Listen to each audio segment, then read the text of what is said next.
رحب من القلب إكبارا لكل أب ربى بنيه على الإيمان والآدب فأشغلوا بكتاب الله وقتهم وغيرهم ضيع الأوقات في اللعب رحب ففي حلقات الفاضل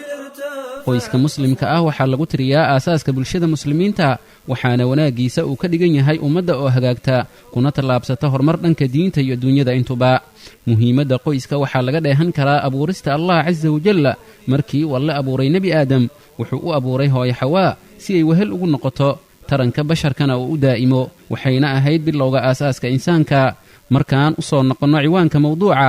qoysku waa barbilowga cilaaqada iyo xiriirka ay carruurtu la yeelanayaan dadka sidaas darteed waxaa qoyska muslimka ah ku dhacaya waajibka ugu weyn marka laga hadlayo barbaarinta jil rabbaani ah oo ka qayb qaata dib u dhiska ummadda iyo soo celinta sharafkeeda lagu tuntay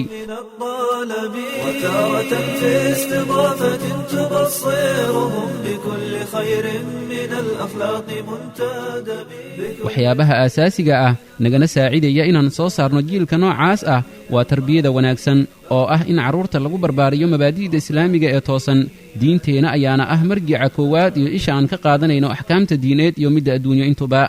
halkan waxaan ku soo gudbinaynaa dhowr tallaabo oo muhiim ah lagana rabo waalidka si ay noogu soo baxaan jil toosan ummaddana waxtara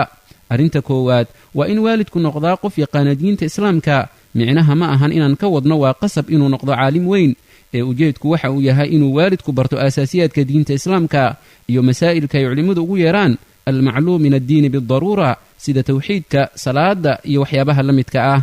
arrintan waxay kaa saacidaysaa inaad maskaxda carruurtaada ku beerto mabaadi'da toosan maxaa yeelay qofina waxaanu haysan ma bixin karo haddii adigu aadan aqoon u lahayn mabaadi'da islaamiga ee saxan waa mustaxiil inaad carruurtaadu barto mabaadi'daas qodobka labaad ee waalidka laga doonayo waxa uu yahay waa inuu noqdaa qof wanaagsan oo ay carruurtiisu ku daydaan aabbayaasha ayaa ah dadka ugu horreeya ay carruurta ku daydaan saamayn adag ayayna ku leeyihiin dhaqannada carruurta sidaas darteed waxaa aabbayaasha laga doonayaa inay ilaaliyaan habdhaqankooda si gaar ah markay carruurta la joogaan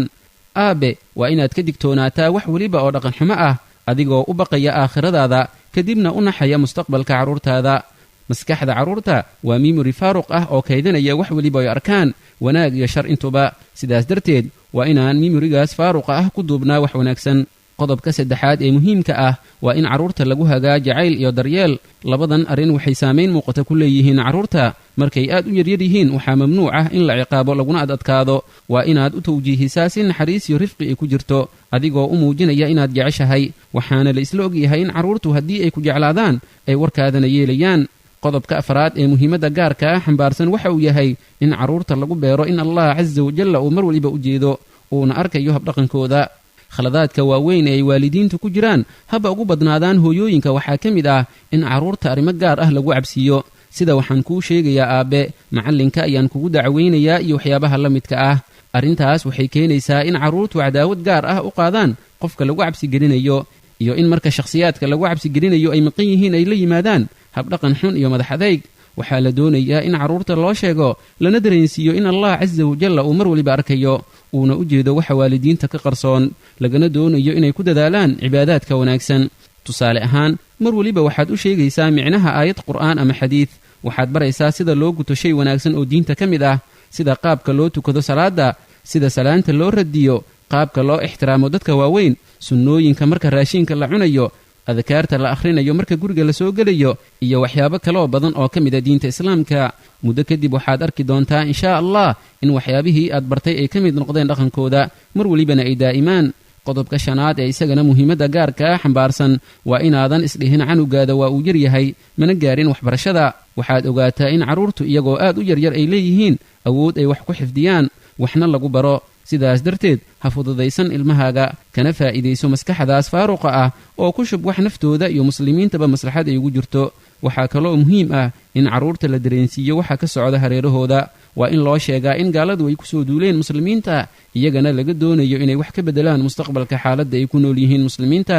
mararka qaar iyadoo la ilaalinayo maskaxdooda haddana waa in loo sheegaa dhibaatada ay gaaladu u geysteen muslimiinta si ay u caroodaan oo ay ugu fakaraan aargudasho berina loogu sheekaynin in gaaladu ay saaxiibona la yihiin sida maanta baydad waaweyn carruurtooda ugu sheekeeyaan oo kale ugu dambayn carruurta waa in loo diraa goobaha waxbarashada waa in lagu xiraa qof sheekh ah oo ku wanaagsan tarbiyada carruurta waxay arrintaas saamayn weyn ku leedahay shakhsiyadda ubadka yar dhaqankan oo hadda inta badan ay dadku ka tageen waxaa lahaan jiray salafka hooyada dhashay imaamu maalig ayaa wiilkeeda oo aad u yar waxay u xiri jirtay labiska culimmada iyadoona u diri jirtay goobaha xalaqaadka cilmiga si u soo barto diinta islaamka hooyada dhashay shaykhul islaam ibnu teymiya ayaa iyadana sidaas oo kale ahayd labadaas wiilna waxay markii dambe noqdeen culimmada ugu waaweyn ee diinta islaamka